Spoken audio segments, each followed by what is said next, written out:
some tiny budget, but it was for us a big budget. But I don't think it was about the budget or the money or anything. I think it was just all of us trying to realize this dream. I didn't think we wasted a single penny.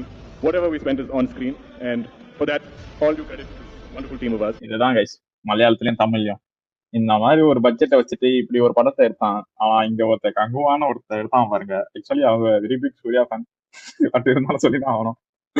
ஒரு 200-300 crores கொடுத்து கையில கொடுத்து இந்த படத்தை எடுறா அப்படின்னு கொடுத்ததுக்கு உன்னால என்ன பண்ண முடியுமோ அதை சிறப்பா பண்ணிட்டீங்க மிஸ்டர் சிவா. பார்த்து கத்துக்கோங்க. ஒரு 30 crores பட்ஜெட்ல ஒரு ஹாலிவுட் லெவல்ல எடுக்க முடிஞ்சது. பட் உங்ககிட்ட ஒரு 200 crores கொடுத்துமே நீங்க அதை லைக் வேஸ்ட் பண்ணிட்டீங்கன்னா, லைக் ப்ரொடியூசர்ஸ் தான் தமிழ்ல லைக் இனிமேல் கொஞ்சம் உஷாரா இருக்கணும். இதுக்கப்புறம் டைரக்டர்ஸ் யார் டேலண்டா இருக்காங்களோ அவங்ககிட்ட கொடுக்கணும். எப்படி இது சிவாவை நம்பி கொடுத்தாங்கன்னா எனக்கு ஒன்றும் புரியல.